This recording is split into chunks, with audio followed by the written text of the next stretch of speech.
গত বছর ভালো বাজিয়েছিল, আচ্ছা। এবছর বর্মন ভালোই বাজাচ্ছে, রাত্রিরে আরো মজাটা বাড়বে।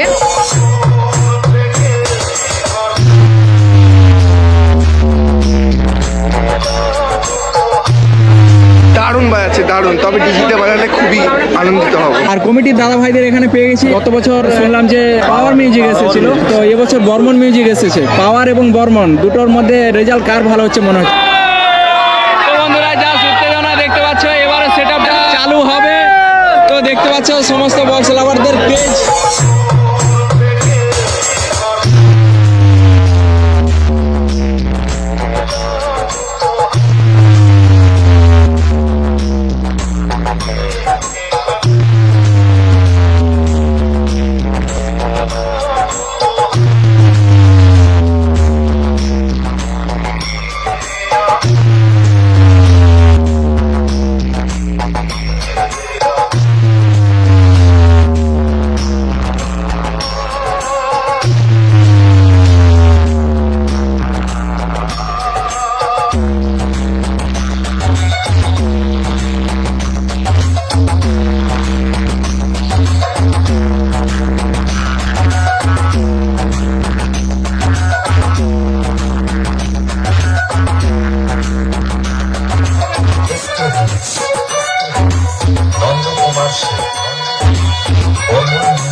আর কমিটির দাদা ভাইদের এখানে পেয়ে গেছি। আর তোমরা একটু হাই করো ক্যামেরায়।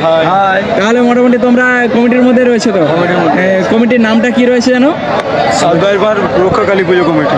রক্ষা কালী পুজো কমিটি। আচ্ছা, এটা তো কত বছর ধরে এরকম চলছে, এই যে বক্স বাজছে যে রেওয়াজ? বিগত 7 বছর। 7 বছর ধরে। আচ্ছা, পুজো কত বছর ধরে হয়ে আসছে? 26তম বর্ষ এটা। 26তম বর্ষ। আচ্ছা, আগে কি এরকম বক্স টক্স বাজতো এখানে? না, আগে তো আমাদের পারমিশন থাকতো না। তো আচ্ছা। আমরা যে জুনিয়র, আমাদের হাতে আসার পর থেকে এইরকম। আচ্ছা, ইয়ং ছেলেদের মোটামুটি একটা আনন্দের দেওয়ার জন্য সেই জন্য এত বড় ডিজে সেট বানানো হয়েছে।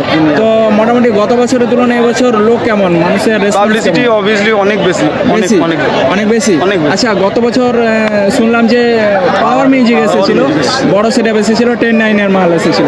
আচ্ছা, তো এবছর বর্মন মিউজিক এসেছে।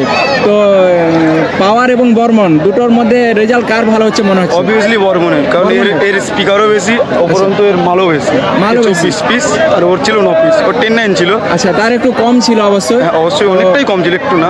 হ্যাঁ, অনেকটাই কম ছিল, এর একটু বেশি। তো সেই তুলনায় কেমন বাজাচ্ছে? মারাত্মক বাজাচ্ছে। এখানে তো দুর্দান্ত লেভেলের প্রেসার হচ্ছে। মোটামুটি কমিটির তোমাদের সকলকে খুশি করতে পেরেছে? সকলকে প্রচন্ড খুশি করছে। সকলে আমাদের খুশি? কোনো অসুবিধা নেই, আপত্তি নেই। কোনো অসুবিধা নেই। মোটামুটি পাওয়ারও এসেছিল গত বছর, খুশি করেছে। খুশি করেছে। বর্মনও যে এসেছে, কোনো অসুবিধা নেই, সে তার নাম ধরে রাখতে আমরা পেরেছে। প্রচন্ড খুশি, সকলেই খুশি। খুশি। আর হাওড়া জেলার মধ্যে ফার্স্ট টাইম আমরা দেখলাম যে এত বড় সেটআপ বাজছে।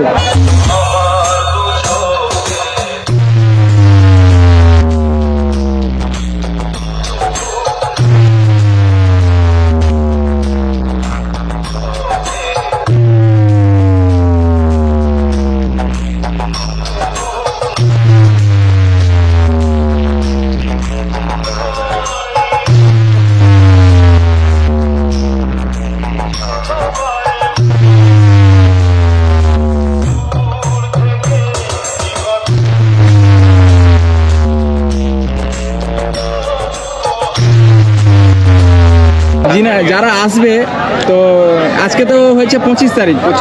আজকে 25 তারিখ, 25শে জানুয়ারি 2025। তো কতদিন চলবে সেটআপটা? 25শে জানুয়ারি 26 জনে, দুদিন ধরে বাজবে সেটআপ। আচ্ছা, যারা আসবে এখানে কিভাবে আসা যাবে? আমাদের ধরো দীঘা বা হাওড়া বা খড়গপুরের সাইড থেকে যদি আসে, কিসে করে আসবে? ধরো বাসে করে যদি আসে, বাসে করে যদি আসে, তাহলে দীঘা হাওড়া বাস আছে, রানিহাটি লাগবে। রানিহাটি ওখান থেকে একটু বাস জোরসে আছে। বলো। রানিহাটি ওখান থেকে টোটো কিংবা বাস মোটামুটি সাতবের মাঠ বললেই চলে। আমতা রোডে ঢুকতে হবে। আচ্ছা। ওখান থেকে আসা যাবে। ট্রেনে করে আসলে সাংরাইলে নামতে হবে। সাঁকরাইল। সাংরাইল থেকে ওখানে বাস আছে। আচ্ছা। সাংরাইল আমদা, বাসে চেপে আসতে হবে। আচ্ছা, সাঁকরাইল থেকে কত সময় লাগে তবে অ্যাপ্রক্স? মোটামুটি 45 মিনিট। 45 মিনিট। আচ্ছা, বাউরিয়া দিয়েও আসা যায় মনে হচ্ছে? বাউরা দিয়েও আসা যায়। বাউরা দিয়ে একটু ঘুরতে হবে, একটু ঘুরতে হবে। সাংরাইল থেকে একটা সুবিধা আছে, সোজা হবে। সোজা ঠিক আছে, একটা যাই বাস হোক, আছে। মোটামুটি থ্যাংক ইউ কমিটির দাদা ভাইদের সকলকে। কারণ এত বড় একটা ডিজে সেট আনার জন্য কিন্তু বহু দূর দূরান্তের সব ডিজে লাভাররা ছুটে এসেছে, এক জায়গায় জড়ো করতে পেরেছ। তো সাত ভাই রক্ষাকালী পুজো কমিটি যুগ যুগ জিও।